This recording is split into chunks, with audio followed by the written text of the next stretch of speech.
मी झोपलो होतो मी तेव्हा झोपलेलो होतो अक्षरशः. ते आल्यावर ते म्हणे परत असा निरोप आला, म्हणलं आता झोपलेले म्हणल्यावर गेले असते. पोरांनी सांगितलं की ते पोरांनी सांगितलं ते जाणारच नाहीये. मग पुन्हा उठलो, गेलो काना खाली भेटलो तर ते दारात 2 लोक उभे होते. ते एक आणि ते सरमाडी आहे, धनंजय मुंडे एक आणि ते सरमाडी आहे. ते 2 जण उभे होते. मग ते आत आले आणि मग त्यांनी त्याची ओळख करून दिली त्या सरमाड्याची. ती म्हणे हे सरमाडे आहे. म्हणलं हे वेगळं, ते हार्वेस्टरचे पैसे बुडीणार.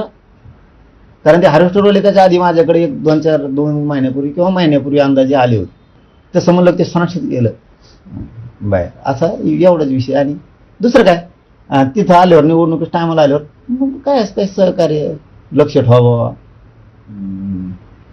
निवडणुकीचं काळे मायावर अन्याय झालता. मी मायावर ज्यावेळेस अन्याय झालता त्या टायमाला मला मराठ्यांनी मोठं केलं. मला मराठ्याची साथ आहे पहिल्यापासून. असं तसं हेच विषय. आणि लक्ष ठेवा. आणि या सगळ्या संदर्भात बातचीत करूयात. कृष्णा केंडे आपले प्रतिनिधी सध्या आपल्या सोबत आहेत. कृष्णा, एक खूप मोठा दावा, एक खूप मोठा गौप्यस्फोट मनोज जरांगे करतायत. काय सांगितलं त्यांनी या भेटी संदर्भात? काय घडलं या भेटीमध्ये? निवडणुकीपूर्वी ही भेट झाल्याचं त्यांनी सांगितलंय आणि आपण या संदर्भात बातम्या देखील केलेल्या होत्या की धनंजय मुंडे हे मनोज जरांगे पाटलांच्या भेटीसाठी. मात्र भेटीमध्ये नेमकं काय घडलंय हे अद्याप बाहेर आलेलं नव्हतं. कारण की जरांगे पाटील जरी म्हणत असले की भेट झाली आहे, तर मात्र धनंजय मुंडेंकडनं तसा प्रत्यक्ष खुलासा करण्यात आलेला नव्हता की त्यांची ती भेट झाली आहे किंवा नाही. मात्र आज त्यांनी त्या भेटीमधलं सगळं काही समोर आणलेलं आहे आणि अप्रत्यक्षरित्या धनंजय मुंडे पाया देखील पडले अशा प्रकारचं त्यांनी म्हटलेलं आहे. आपल्यासोबत जरांगे पाटील आहेत, आपण त्यांच्याकडनं या सगळ्या संदर्भात जाणून घेऊया. काय सांगाल त्या भेटीबद्दल? नाही, त्या निवडणुकीच्या भेटीच्या वेळेस सगळेच येत होते ना, त्यामुळं काय तिथं काय तेव्हाच आला काय सगळे राज्यच येत होतं. त्यावेळेस हे कोण आहेत काय माहित नव्हते. फारमाड्यात हे माहिती बी नव्हतं कोण येते काय आहे, कोण आहे, कोणाचं काय आहे. आता नेत्यासोबत त्यांचे कार्यकर्ते आहेत, मी नाही त्यांच्याकडे गेलो, ते आलेले आहेत ना. आता हे या वेळेलाच का प्रश्न काढलाय मला माहीत नाही. कारण ती निवडणुकीच्या प्रक्रियेच्या वेळेस काढला असतं तर ठीक होतं. आता तो काही विषयच नाहीये. पण त्याच्यासोबत कोण आहे आणि काय आहे हे मला कसं माहीत असणार? मग तो नालायक हे का चांगला आहे त्याच्यासोबत, किंवा जे नेते राज्यातले आतापर्यंत आले त्यांच्यासोबत आलेले सगळे चांगले आहेत का वाईट आहेत हे मला तरी काय माहित. फक्त त्यावेळेस ती ओळखच नव्हती. हे कधी पिक्चरमध्येच नाही ना, पिक्चरमध्ये नाही, कोणाच्या इव्हेंटला नाही, कशात नाही, पडद्या मागून चोऱ्या करणार.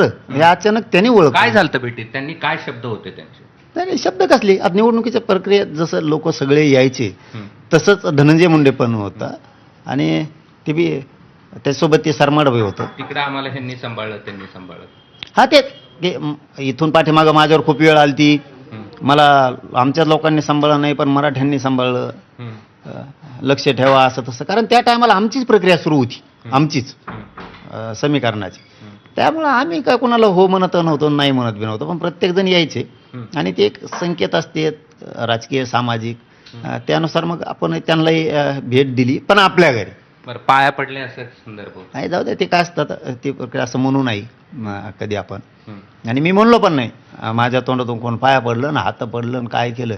नाही नाही, मी काय म्हणतो, मी त्याच्यावरती काही हीच नाही करणार. कारण काय असतं की त्यावेळेस आपल्याला माहीतच नसतं नाही कोण येईन काय येतं कसे आहेत. त्या आपल्याला जर माहीत असते इतके नालायक आहेत येऊच दिलं नसतं ना, येऊच दिलं नसतं ना त्याच वेळेस. बरं, तुम्ही आणखीन एक खुलासा केला की धनंजय मुंडेंनीच कृष्णा आंधळेला लपवलं.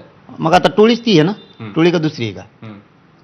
त्यो आणि त्याच्या संग तो सरमाडे आहे, त्यो राहतो, हे त्यांसंग फोटो आहेत. मग कोण लपिलो दुसरं? लय लांब नसन ते. हे हुल देतात वाटतं, हुल देतात यांना पाप पाचवायचं म्हणून हुल देते. इथंच कुठंतरी असणार जवळ असते ते, लांब नसावं. 100% शंका आहे. बीड म्हणा, नगर म्हणा, किंवा बुलढाण्याकडे म्हणा, किंवा सिन्नरच्या आसपास इथंच असायला पाहिजे ते. हे लांब नसायलाच पाहिजे. काय हेतू त्यांचा लपवायच्या मागे? काहीतरी त्याच्याकडं गबाळ असू शकतो. सगळे त्याला माहीत असायला पाहिजे. कारण याला बाहेर ठेवलं तर बरं असं वाटत असावं त्यांना. नसता ह्यो मध्ये आला तर आपलं सगळं भांडं फुटल. कारण त्याचं आयुष्य गेलेलंच आहे. आता ते सडलं, आता त्याची माती झाली. आता त्याच्यापेक्षा तो असं म्हणू शकतो आल्यावर की मी गेलो ना, मग तुमच्यासाठी केलेलं आहे आम्ही सगळ्यांनी. मग तुम्ही गेले ते पुरं खरं सांगू शकतं. त्यामुळे एखाद्या वेळेस यांनीच त्याला कुंकड तरी बाजूला ठेवलंय म्हणा, लपवलंय पडद्याच्या. धनंजय मुंडे आणि मग आता ती टोळीच आहे. अहो मी त्याला बोलत नव्हतो, मी प्रामाणिक एबीपी माझा सांगतो, मी धनंजय मुंडेला कधीही बोलत नव्हतो आणि मी बळच आरोप करत नाही. पण ज्या दिवशी धनंजय देशमुखांना धमकी दिली त्या दिवशी आपल्या सगळ्या चॅनलच्या माध्यमातून मी जाहीर सांगितलं होतं की तुम्ही चुपले लोक दापेव, त्याने दापायचं सोडून उलटे कामं सुरू केले. मग आता शेवटी त्योच आहे, टोळीचा मालक त्यो असल्यामुळं त्याच्यात मागा लागणं आहे आणि सरकारलाही सांगणं आहे.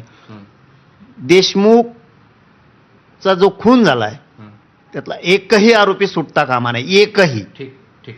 हे होते मनोज जरांगे पाटील आणि त्यांनी मोठे 2 खुलासे केलेत. एक म्हणजे कृष्णा आंधळेला धनंजय मुंडे यांनीच लपवलंय, त्याच्याकडे काहीतरी आहे आणि त्यामुळे त्यांनी त्याला लपवलंय, तो आजूबाजूलाच आहे. आणि दुसरा म्हणजे जे गुपित होतं आतापर्यंत की धनंजय मुंडे आणि जरांगे पाटलांच्या भेटीत नेमकं काय घडलं तर ते देखील गुपित त्यांनी फोडलं आहे. प्रज्ञा. कृष्णा, धन्यवाद दिलेल्या या सगळ्या सविस्तर माहितीसाठी.